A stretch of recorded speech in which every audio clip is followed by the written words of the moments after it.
नमस्कार साथियों, पर्याय क्लासेस में आपका स्वागत है। हम भारत के आधुनिक इतिहास को पढ़ रहे हैं और पिछली वीडियो में हमने राष्ट्रीय आंदोलनों को प्रथम चरण को देखा था और इस वीडियो में हम द्वितीय चरण को देखेंगे जो कि 1905 से 1919 तक रहेगा। लास्ट ये पढ़ा था हमने कि बंगाल का विभाजन अंग्रेज़ों के द्वारा कर दिया गया, दो हिस्सों में बांट दिया गया, पूर्वी बंगाल और पश्चिमी बंगाल, जिसमें हिंदू अल्पसंख्यकों को कर दिया गया, जो हिंदी बोलने वाले बंगाली थे उनको। अब द्वितीय चरण को देखते हैं। चलिए, भारतीय राष्ट्रीय आंदोलन के इस चरण में एक ओर उग्रवादी तो दूसरी ओर क्रांतिकारी आंदोलन चलाए गए। दोनों ही एकमात्र उद्देश्य ब्रिटिश राज्य से मुक्ति एवं पूर्ण स्वराज की प्राप्ति के लिए लड़ रहे थे। एक तरफ उग्रवादी विचारधारा के लोग बहिष्कार आंदोलन को आधार बनाकर लड़ रहे थे, तो दूसरी तरफ क्रांतिकारी विचारधारा के लोग बम और बंदूकों के उपयोग से स्वतंत्रता प्राप्त करना चाहते थे। जहां एक और उग्रवादी शांतिपूर्ण सक्रिय राजनीतिक आंदोलनों में विश्वास करते थे, वहीं क्रांतिकारी अंग्रेजों को भारत से भगाने में शक्ति एवं हिंसा का उपयोग में विश्वास करते थे।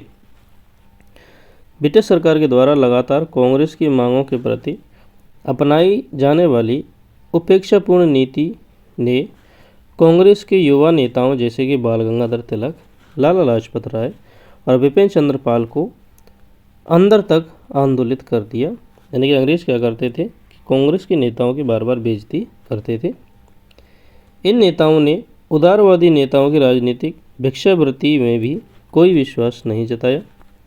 इन्होंने सरकार से अपनी मांगें मनवाने के लिए कठोर कदम उठाने की आवश्यकता पर बल दिया। यानी कि अब ये भी सोचने लग गए कि हमें भी कठोर कदम उठाना होगा, तब कांग्रेस की बात मानी जाएंगी। अब विदेशों में क्रांतिकारी आंदोलन कैसे थे? जर्मनी के सहयोग से दिसंबर 1915 में अंतरिम भारत सरकार की स्थापना की गई। फरवरी 1905 में भारत से बाहर लंदन की धरती पर श्यामजी कृष्ण वर्मा के द्वारा इंडियन होम रूल सोसाइटी की स्थापना की गई थी। ठीक है, तो इंडियन होम रूल सोसाइटी किसके द्वारा बनाई गई? श्यामजी कृष्ण के द्वारा। कब? फरवरी 1905 में। इसे इंडिया हाउस की संज्ञा दी गई। अब्दुल्ला सुहारवर्दी इसके उपाध्यक्ष थे। इंडियन होम रूल सोसाइटी ने इंडियन सोशलॉजिस्ट नामक एक पत्रिका भी निकाली।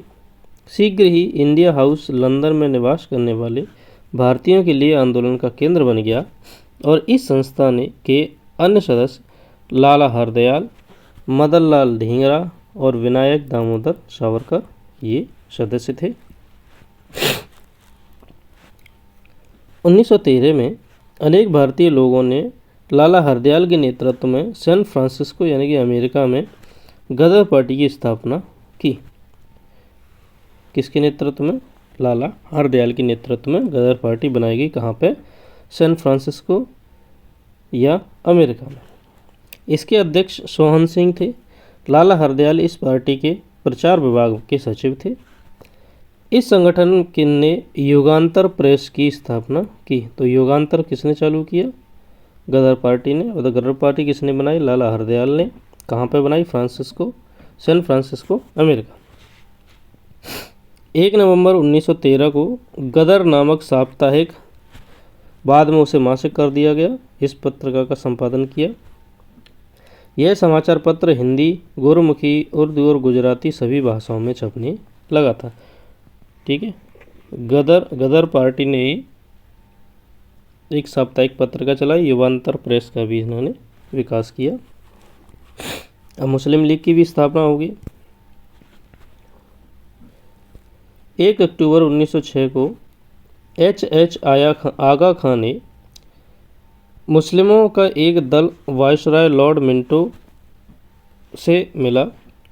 अलीगढ़ कॉलेज के प्रिंसिपल ऑर्चबोल्ड इस प्रतिनिधिमंडल के जनक थे। इस प्रतिनिधिमंडल ने वायसराय से अनुरोध किया कि प्रांतीय, केंद्रीय और स्थानीय निर्वाचन हेतु मुस्लिमों को अलग से सांप्रदायिक निर्वाचन की व्यवस्था की जाए। इस शिष्टमंडल को भेजने के पीछे अंग्रेज उच्च अधिकारियों का हाथ था।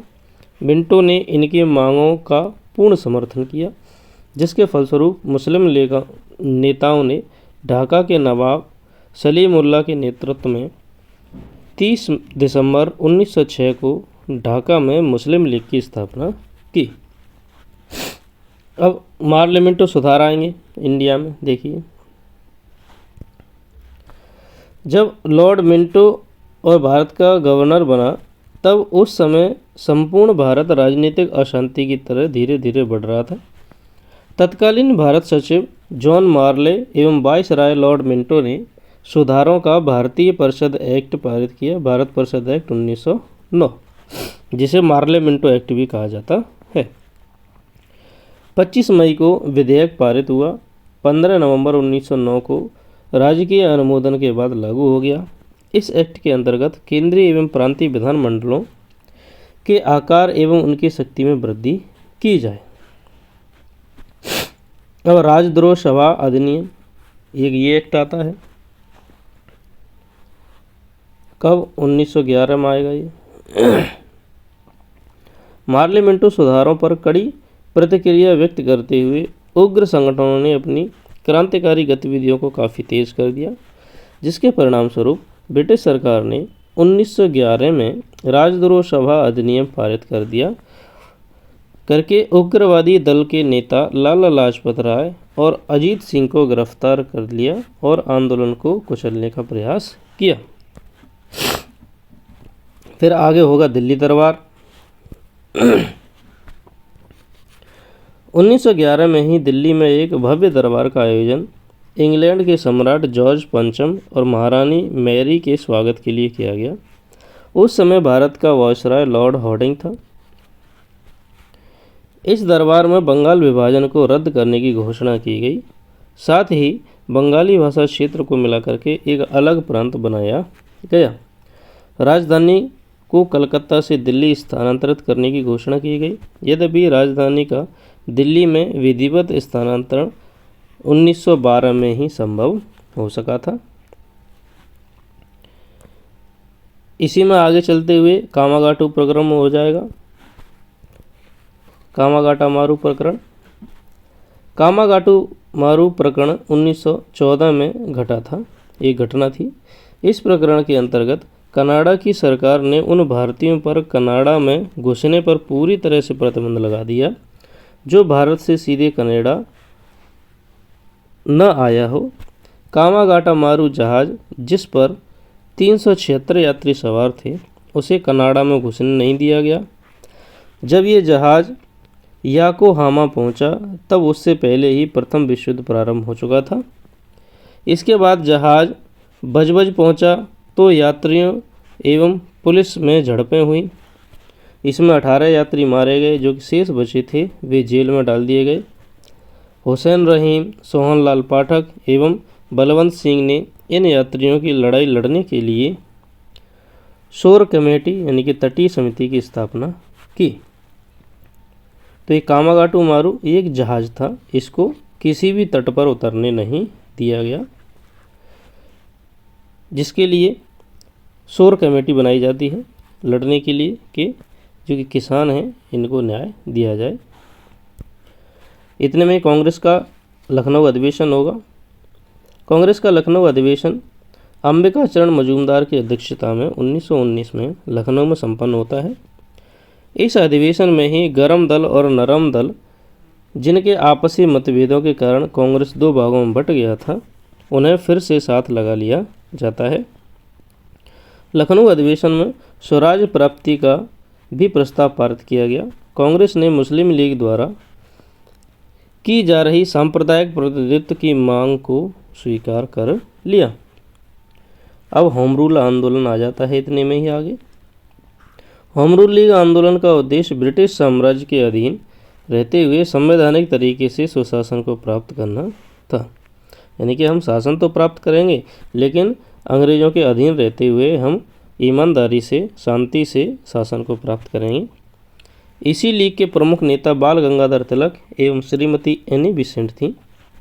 स्वराज की प्राप्ति के लिए तिलक ने 28 अप्रैल 1916 को बेलगांव में होम रूल लीग की स्थापना की। इनके द्वारा स्थापित लीग का प्रभाव कर्नाटक, महाराष्ट्र, बम्बई को छोड़ करके और मध्य प्रांत एवं बरार तक फैला हुआ था। अब इतने में ही आ जाएंगे मॉन्टेग्यू चेम्सफोर्ड रिपोर्ट। भारत सचिव मॉन्टेग्यू द्वारा 20 अप्रैल 1917 को ब्रिटेन में कॉमन्स भाषा के एक प्रस्ताव पढ़ा गया, जिसमें भारत के प्रशासन की हर शाखा में भारतीयों को अधिक प्रतिनिधित्व दिए जाने की बात कही गई। इसे मॉन्टेग्यू घोषणा कहा गया। मॉन्टेग्यू घोषणा को उदारवादी ने भारत के मैग्ना कार्टा की संज्ञा दी। नवंबर 1917 को मॉन्टेग्यू भारत आए, जहां उन्होंने तत्कालीन वायसराय चेम्सफोर्ड से व्यापक विचार विमर्श करने के बाद 1919 में मॉन्टेग्यू चेम्सफोर्ड रिपोर्ट जारी की। मॉन्टेग्यू घोषणा एवं मॉन्टेग्यू चेम्सफोर्ड रिपोर्ट के आधार पर निर्मित भारत सरकार अधिनियम 1919 को मॉन्टेग्यू ने संसद द्वारा निर्मित सरकार और भारत के जनप्रतिनिधियों के बीच सेतु की संज्ञा दी जाती है। 1919 में भारत सरकार अधिनियम के नाम से प्रसिद्ध एक एक्ट से प्रांतों में द्वैध शासन की व्यवस्था की गई, यानी कि दोबारा से भारत में द्वैध शासन लागू हो जाता है। 1918 में सुरेंद्रनाथ बनर्जी के नेतृत्व में उदारवादी नेताओं ने मॉन्टेग्यू सुधारों का स्वागत किया। कांग्रेस से अलग होकर अखिल भारतीय उदारवादी संघ की स्थापना की। 1919 में के अधिवेशन का संवैधानिक सुधार 1921 में लागू किया गया। इस अधिनियम के अंतर्गत प्रांतीय विषय पहली बार आरक्षित और हस्तांतरित में विभाजित किए गए। पहली बार भारतीय विधानमंडल को बजट पास करने संबंधित अधिकार मिला। पहली बार लोक सेवा आयोग की स्थापना का प्रावधान किया गया। 1919 के अधिनियम के 10 वर्ष बाद समीक्षा के लिए संवैधानिक आयोग की नियुक्ति का प्रावधान था। बाद में इस आयोग को साइमन आयोग के नाम से जाना गया, साइमन कमीशन। अब रॉलेट एक्ट आता है, इतने में ही। रॉलेट एक्ट 18 मार्च 1919 को लागू किया गया। भारत में क्रांतिकारियों के प्रभाव को समाप्त करने एवं राष्ट्रीय भावना को कुचलने के लिए सरकार ने न्यायाधीश सर सिडनी रॉलेट की अध्यक्षता में एक कमेटी नियुक्त की। कमेटी से 1918 में अपनी रिपोर्ट प्रस्तुत की थी। कमेटी द्वारा दिए गए सुझावों के आधार पर केंद्रीय विधानमंडल ने फरवरी 1919 में 2 विधेयक लाए। पारित होने के बाद इन विधेयकों को रॉलेट एक्ट या काला कानून कहा गया। अब इतने में ही जलियांवाला बाग हत्याकांड होता है। क्या था, जो रॉलेट एक्ट था उस पर बातचीत करने के लिए लोग इकट्ठे होते हैं। पंजाब के अमृतसर नगर में जलियांवाला बाग नामक स्थान पर अंग्रेजों की सेनाओं ने भारतीय प्रदर्शनकारियों पर अंधाधुंध गोलियां चलाकर बड़ी संख्या में उनकी हत्या कर दी थी। यह घटना 13 अप्रैल 1919 को घटित होती है। इस घटना के बाद महात्मा गांधी ने 1920-22 में असहयोग आंदोलन की शुरुआत की। उस दिन बैसाखी का त्यौहार था। 1919 में भारत की ब्रिटिश सरकार ने रॉलेट एक्ट का शांतिपूर्ण विरोध करने के लिए जनता पहले ही गिरफ्तार कर लिए थे। इस गिरफ्तारी की निंदा करने एवं पहले हुए गोलीकांड की भर्त्सना करने के लिए जलियांवाला बाग में शांतिपूर्ण एक सभा आयोजित की गई। 13 अप्रैल 1919 को तीसरे पहर 10,000 से भी ज़्यादा निहत्थे स्त्री, पुरुष एवं बच्चे जनसभा करने पर प्रतिबंधित होने के बावजूद अमृतसर में जलियांवाला बाग में विरोध सभा के एकत्रित हो जाते हैं और इन्हीं पर जो जनरल डायर हैं वे गोलियां चला देते हैं। इसी की समीक्षा करने के लिए हंटर आयोग बनाया जाता है। हंटर समिति की स्थापना ब्रिटिश सरकार द्वारा 1 अक्टूबर 1919 को की गई। लॉर्ड हंटर को इस समिति का अध्यक्ष नियुक्त किया गया। देश में जलियांवाला बाग के हत्याकांड को लेकर जो उग्र प्रदर्शन हुए, इससे विवश होकर अंग्रेजी सरकार ने घटना की जांच करने के लिए हंटर समिति की स्थापना की। इस समिति ने जलियांवाला बाग संपूर्ण प्रकरण का लीपापोती करने का प्रयास किया। ब्रिटानिया अखबारों में घटना के लिए जिम्मेदार जनरल डायर को ब्रिटिश साम्राज्य का रक्षक एवं ब्रिटिश साम्राज्य का शेर आदि कहकर के संबोधित किया गया। और इस प्रकार हंटर आयोग की रिपोर्ट भी यहाँ पे आ जाती है। आगे की कहानी हम तीसरे चरण में देखेंगे, जिसमें गांधी जी के विभिन्न आंदोलन होंगे। तो वीडियो को अंत तक देखने के लिए धन्यवाद। Thank you.